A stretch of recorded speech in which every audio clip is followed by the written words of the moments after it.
Hello, welcome to BBC World News. In a dramatic about-turn from his previous comments about the coronavirus pandemic, President Trump has announced a ban on travel from European countries caught up in the outbreak, but not Britain nor the Republic of Ireland.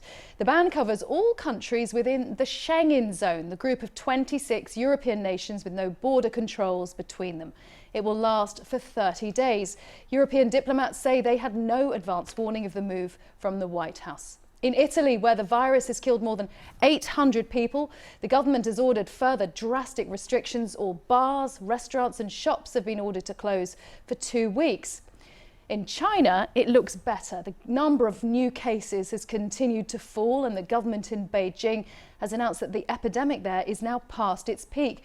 There's more on all this later in the bulletin, but first let's go to the US. David Willis reports.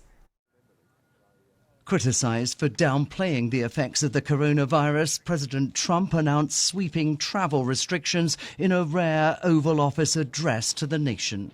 After consulting with our top government health professionals, I have decided to take several strong but necessary actions to protect the health and well-being of all Americans. To keep new cases from entering our shores, we will be suspending all travel from Europe to the United States for the next 30 days. The restriction will apply to foreigners who visited one of 26 European countries in the 2 weeks prior to their arrival in the US. The UK is not included on that list. Trade will not be affected, the president tweeted later, but hundreds of thousands of travellers will be, and the announcement took many by surprise. The leader of the largest flight attendant union here called the restrictions outrageous and accused President Trump of destroying everything that makes our country great. There are now more than 1,000 cases of coronavirus here, and the illness has claimed the lives of more than 30 Americans. Appearing before a congressional committee, a member of the president's coronavirus task force conceded that many more could be affected. So I can say we will see more cases and things will get worse than they are right now. How much worse we'll get will depend on our ability to do two things: to contain the influx in people who are infected coming from the outside, and the ability to contain and mitigate within our own country. Bottom line, it's going to get worse. Even as the president spoke, the pandemic's ferocious rewriting of daily life here continued. The National Basketball Association announced it was suspending its season after a player tested positive for the virus. The Trump administration says travel restrictions on people from China and Iran helped slow the spread of the virus here, and that widening such restrictions could prove the answer. Yet many of those affected haven't been involved in overseas travel, and the backlog in testing makes discovering their numbers all the more difficult. David Willis, BBC News. Well, the EU has been reacting to President Trump's sudden announcement of a travel ban. It's warned that economic disruption must be avoided. Let's get the latest from our correspondent Adam Fleming, who's in Brussels. Adam, how much of a surprise did this come as in the middle of the night? Well, there was just the practicalities, the fact that Donald Trump's Oval Office address happened in the middle of the night in Europe, so people woke up to the news. One of the first people to wake up to it was Charles Michel, the President of the European Council, former Prime Minister of Belgium, who chairs the summits of EU leaders. And he tweeted very quickly saying that he would be assessing the situation throughout the day. Economic disruption must be avoided, he said. And then he said Europe is taking all necessary measures to contain the spread of the virus, limit the number of affected people, and support research. I think that was him trying to appeal to Donald Trump and hit back at that suggestion from the American president that Europe had been too slow and too ineffective in trying to contain the virus. Then a short while ago we got a tweet, another one from Ursula von der Leyen, the President of the European Commission, and she really didn't refer at all to what President Trump had said. I think her message was business as usual. She showed herself having a meeting with some of her fellow commissioners, one of them joining by video conference, talking about how Europe can continue to coordinate its response when it comes to things like its own borders, scientific research, and its own measures for containing the virus. Adam, do we know what the specifics of this ban are? Do they relate to goods as well, or just people? Well, the situation has developed since President Trump made his televised remarks, because at first he suggested it would affect not just people, but all trade between Europe and the United States. We now know that it will be European citizens of the Schengen states, so that's 26 countries who are in that passport-free area, and nationals of other countries who've been in the Schengen area in the last 14 days. So it doesn't mean that it will affect flights from the UK or Ireland or other non-Schengen countries in Europe like Cyprus or Bulgaria or Croatia, but it will affect British people who've been in the Schengen zone for the last 14 days. And it will kick in on Friday night from midnight US time.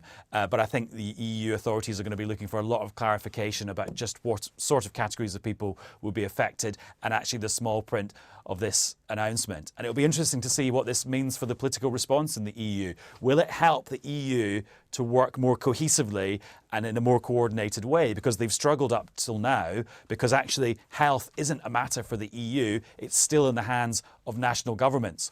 Or will this go in the other direction and embolden those few European politicians we've seen who've been calling for a much tougher response at Europe's external borders with the rest of the world and those Schengen borders between the member states, which at the moment only really exist in theory? And I remember yesterday, around this time, the Italian Prime Minister was speaking of the European Union potentially helping a member state so badly affected like Italy financially with what it's doing to deal with the crisis. Yes, and the European Central Bank in Frankfurt will be having a press conference in the next couple of hours where they will talk about the European-wide financial response to this. Do we see more quantitative easing, so buying up government debt to create more liquidity in the economy? Are there more measures for businesses in particular sectors who are going to be really affected by this? And speaking to diplomats this morning, talking about the Trump travel ban, what does this mean for European airlines who are going to take a massive hit from this?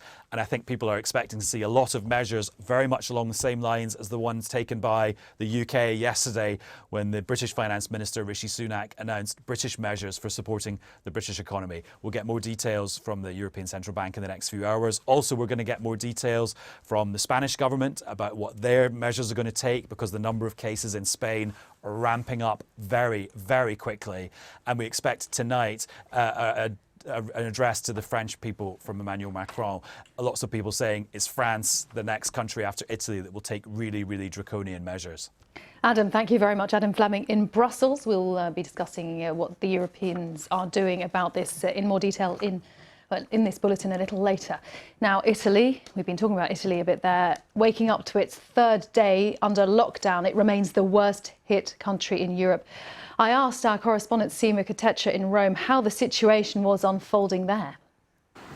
Well, we were told yesterday that 827 people have now died across Italy from coronavirus. 600 or so of those cases are in the north of Italy, and more than 12,000 people have been infected. Now, the Prime Minister yesterday, Prime Minister Conte, said that more stringent measures were being put in place. Now, all shops across the country, apart from pharmacies and supermarkets, will be closed. If you look across the street, you can see there's a pharmacy there. That is open and going as per normal, but just behind here we have a food shop, just bring you round, which is also open, but the bar above it is closed. So as I say, more stringent measures have been put in place. Remember, Italy has 60 million people, and they're being told that they cannot move freely across the country without special permission. So a lot of people here saying that how can we carry on with our daily lives if our movement is being restricted? So there is a real sense of trepidation,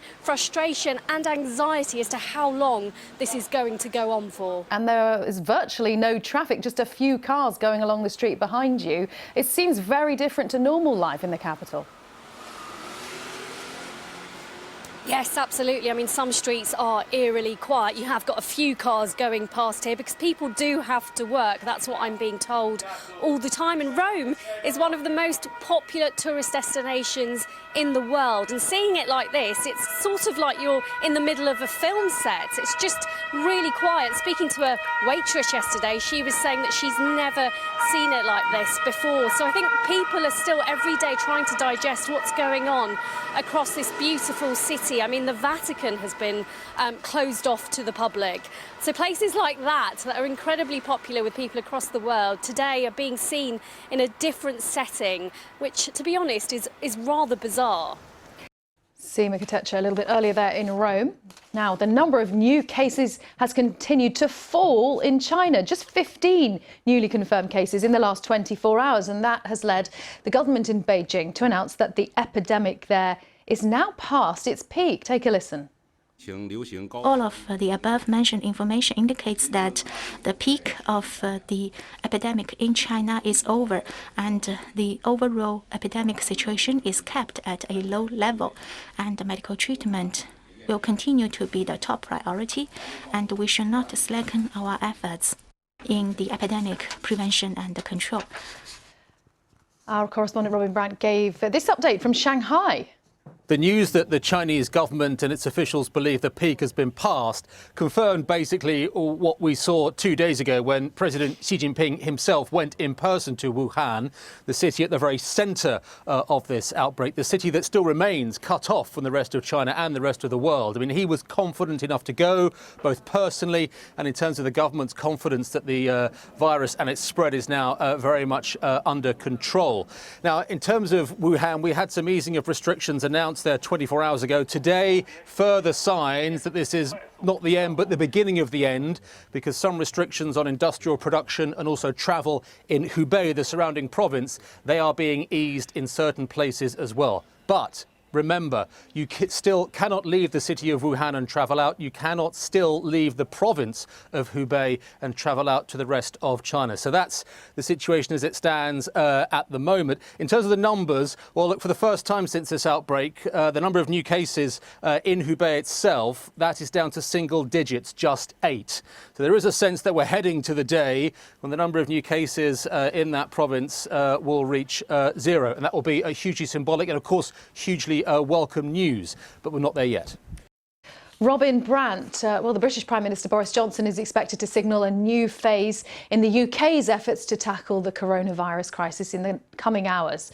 A meeting of the so-called COBRA Emergency Committee is likely to agree that the virus can no longer be contained and that efforts should now focus on delaying the peak of the outbreak till the summer. There have been 8 deaths in Britain so far, 460 confirmed cases. Now let's look at some of the new lines in this fast developing story. Our reporter Catherine Stan-Cheshin is here, and Catherine, there's an event that's going on. It's normally getting a lot of attention, that the torch for the Olympics is being lit in ancient Olympia. What's happening in Greece right now? Well, this is normally, of course, a hugely symbolic event, something that's attended by thousands and thousands of people. But Greece announced that it would have a 2-week ban on sporting events, on field trips, on large cultural events as well. These are the live shots from ancient Olympia. So it's a very big event. Absolutely, isn't it? Normally, but it means only 100 guests are actually attending the lighting of the Olympic flame for the 2020 Tokyo Games because of coronavirus. It's the first ceremony in more than 35 years to be held without spectators. And the mayor of Olympia actually wrote to the Olympic Committee and asked whether instead of this, it could actually be put off to later on in the year, because he thought that the danger of staging it in this way under a cloud of fear and concern will damage the greatness and prestige of the event. But that isn't what's happening. As you can see, it's going ahead. It marks the start of a 2-week relay until the Olympic handover, which takes place in Greece. Of course, there's still a lot of speculation about the Games themselves. We heard from the head of the British Olympic Association earlier this morning, Sir Hugh Robertson, that he doesn't expect any decision to be made on those Games yet. All the messages from Japan at the moment are that it's all going ahead as planned, that they're working towards it. But of course, it depends what happens, because you have to preserve the integrity of the competition as well. And if certain countries can't be there, and this is all still to be watched, there's still several months to go, of course. So the beautiful ceremony we can see there taking place for the first time without spectators, Catherine. Now, there are other countries in Europe that are grappling with uncertainty. Spain is one of them. Yes, so yesterday the Spanish government said that it wasn't going into any kind of lockdown plan in general. Today, the president of the Madrid region, Isabel Díaz Ayuso, said that the Spanish government is now considering locking down Madrid, the Spanish capital, as a measure to stem coronavirus. She's made that statement on local television.